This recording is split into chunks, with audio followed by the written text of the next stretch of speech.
2021년 5월 2일 일요일, 오늘 함께 묵상할 말씀은 마태복음 5장 7절에서 9절 말씀입니다. 긍휼히 여기는 자는 복이 있나니 그들이 긍휼히 여김을 받을 것이며, 마음이 청결한 자는 복이 있나니 그들이 하나님을 볼 것이며, 화평하게 하는 자는 복이 있나니 그들이 하나님의 아들이라 일컬음을 받을 것이며.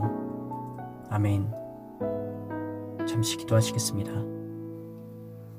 사랑의 하나님, 크고 위대하신 주님의 이름을 찬양하며 오늘 이 아침도 감사로 주님 말씀 앞에 나아갑니다. 매일 말씀 묵상을 통해 주님과 더 가까워지게 하시고 주님의 마음을 더 깊이 깨달을 수 있게 하여 주옵소서.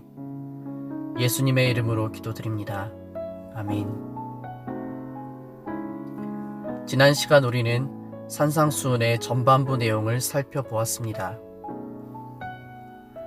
하나님의 온전한 통치가 이루어지기 위해 우리의 마음을 가난하게 하여 비워야 합니다. 그래야만 하나님의 통치가 우리 마음속, 삶 속에 온전히 이루어질 것이기 때문입니다. 뿐만 아니라 우리는 하나님 나라를 위해 애통하는 자가 되어야 하고 하나님 앞에서 온유한 자가 되어야 합니다. 마지막으로 하나님 나라의 의를 위하여 줄이고 목마른 자가 되어야 한다고 주님은 말씀하십니다. 오늘은 계속해서 팔복의 5번째, 6번째 내용을 살펴보겠습니다. 7절에 긍휼히 여기는 자는 복이 있나니 라고 말씀하십니다. 긍휼히 여긴다는 것은 무엇입니까? 우리는 그 의미를 이해하기 위해 먼저 긍휼이라는 단어가 가진 뜻을 이해할 수 있어야 합니다. 헬라어로 긍휼은 엘레몬이라고 하는데 동정심이 있는 자비로운이라는 의미입니다. 성경은 우리가 믿는 하나님을 긍휼이라는 단어와 은혜 그리고 자비라는 단어로 자주 표현합니다. 긍휼이나 은혜 그리고 자비라는 말에서 우리가 찾을 수 있는 공통점이 있다면 무엇일까요? 성경이 이 단어를 사용할 때 그 동기, 근원을 하나님의 사랑에서 찾고 있다는 것입니다. 주님은 이제 하나님 나라의 백성들은 긍휼을 베푸는 삶을 살아가야 한다고 말씀하십니다. 그렇다면 어떤 사람이 긍휼히 여기는 삶을 살아갈 수 있습니까? 긍휼히 여기는 삶이란 도대체 무엇입니까? 하나님께서는 자신의 백성이 고통과 고난 속에서 허덕이고 있을 때 그것을 그냥 보고 외면하시지 않으십니다. 우리는 긍휼히 여긴다 하면 그저 다른 사람의 어려움을 보고 안타깝게 여기거나 측은히 여기는 정도로 생각하는데, 하나님이 우리를 긍휼히 여기셨다고 했을 때 그것은 단순히 그가 우리를 측은지심으로 대하셨다는 것이 아닙니다. 하나님의 긍휼은 우리를 사랑하심입니다. 그는 자기 전부를 주기까지 우리를 사랑하셨고, 우리는 그 긍휼의 은혜와 사랑으로 인해 죄 가운데서 마땅히 죽어야 할 자들이지만 구원받게 된 것입니다. 예수님은 바로 그 하나님의 긍휼의 은혜로서 우리 가운데 오셨고 그 사랑을 사람들에게 아낌없이 나누어 주셨습니다. 그래서 야고보서 5장 11절에서 야고보는 하나님의 긍휼하심에 대하여 이렇게 표현합니다. 주는 가장 자비하시고 긍휼히 여기는 자신이라. 우리가 하나님의 긍휼하심을 받은 자들이라면 이제 어떻게 살아가야 합니까? 세상 속에서 사람들과의 관계 가운데 우리가 받은 하나님의 긍휼을 삶 가운데 흘려보내는 삶을 살아가야 합니다. 주님의 긍휼은 편견이 없이 모든 사람에게 동등하게 주어졌습니다. 예수님은 이 땅에 오셔서 세상 가운데 가장 소외받는 자들, 사람들이 죄인이라고 손가락질하던 자들, 절망 속에 갇혀 살아가던 모든 사람에게 아무런 조건 없이 긍휼하신 하나님 아버지의 사랑을 베풀어 주셨습니다. 1만 달란트를 빚진 자의 비유에서 주인에게 1만 달란트를 탕감받은 사람을 기억하십니까? 그 비유 속에 1만 달란트 빚진 자는 모두 우리 자신입니다. 그런데 우리가 이렇게 큰 하나님의 긍휼을 받았음에도 불구하고 마땅히 베풀어야 할 긍휼을 베풀지 않고 있다면 야고보는 이렇게 말합니다. 긍휼을 행하지 않는 사람은 긍휼 없는 심판을 받으리라. 우리는 야고보의 이 말을 단순히 문자적으로 해석할 것이 아니라 우리가 정말 하나님의 긍휼을 받은 사람이라면 마땅히 긍휼을 베푸는 삶을 살아가야 한다는 의미로 이해해야 합니다. 그래서 오늘 주님은 하나님 나라의 백성이라면 긍휼히 여기는 삶을 살아가라고 말씀하십니다. 하나님 우리에게 모든 것을 주셨는데 우리는 하나님을 위해 무엇을 할 수 있습니까? 오늘 주님은 우리가 주어진 삶의 자리에서 내게 전부를 주신 아버지 하나님의 긍휼을 우리의 삶의 자리에 내가 만나는 모든 사람들에게 흘려보내기를 원하십니다. 긍휼이 풍성하신 하나님의 사랑을 우리들의 삶을 통해 약한 자를 돌보고 연약한 자를 품어주며 함께 아파하고 함께 울 수 있는 말로만 하는 긍휼이 아닌 삶으로 행하는 긍휼을 원하십니다. 우리가 하나님 아버지의 마음으로 누군가를 긍휼한 마음으로 사랑할 때 또한 우리는 긍휼히 여김을 받을 것입니다. 이것이 예수님께서 우리에게 말씀하시는 하나님 나라의 원리입니다. 오늘 우리들의 삶이 우리에게 흘려보내주신 하나님 아버지의 긍휼을 누군가에게 흘려보낼 수 있는 삶이 되기를 주님의 이름으로 간절히 축복합니다.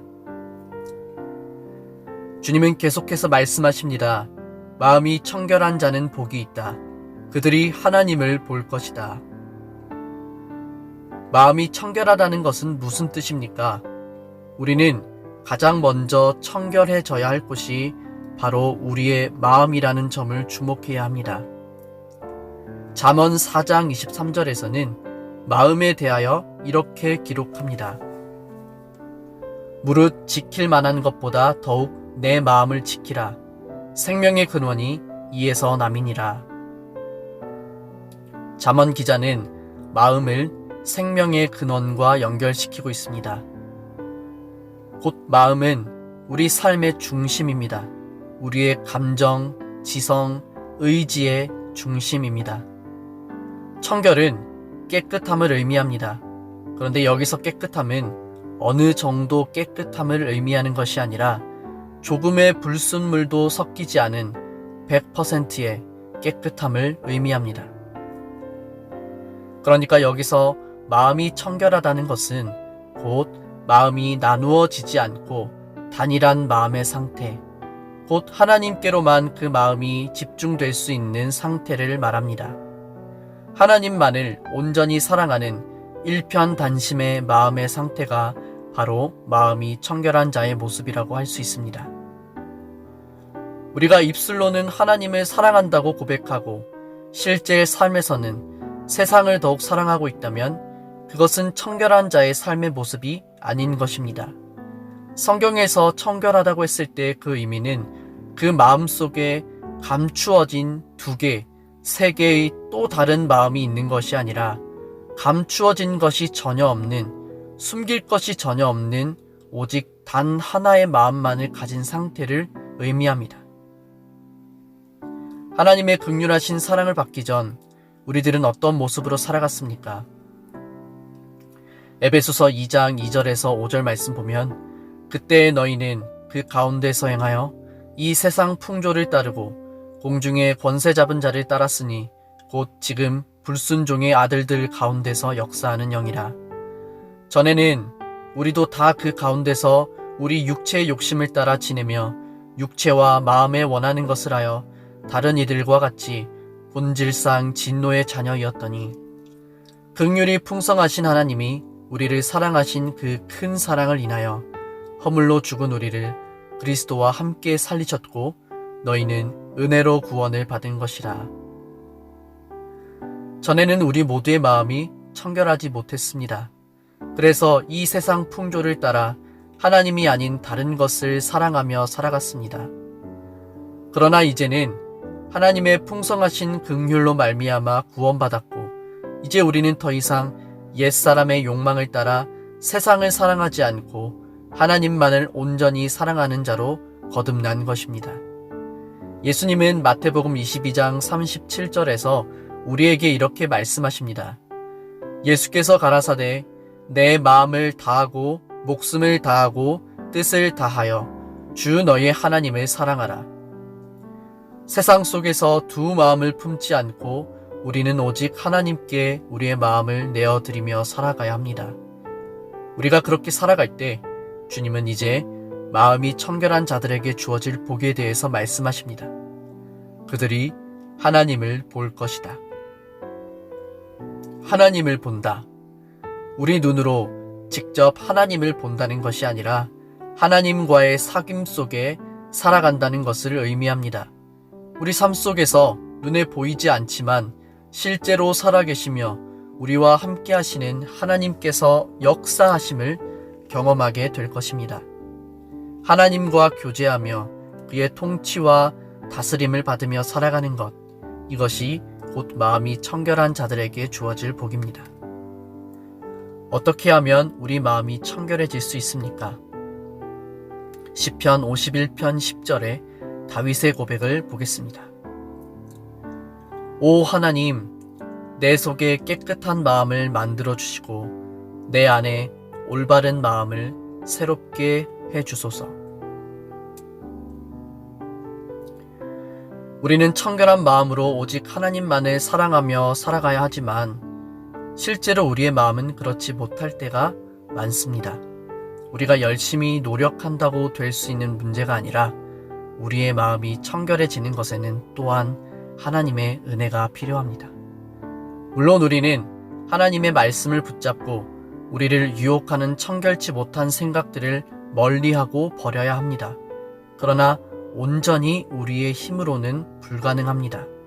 그러므로 우리의 정결치 못한 마음을 새롭게 하시고 깨끗게 하시는 예수 그리스도의 보혈의 공로를 의지하여 나아갑시다. 오늘 우리 안에 청결하지 못한 모든 생각과 마음들이 하나님의 말씀 앞에서 제거될 수 있기를 소망합니다.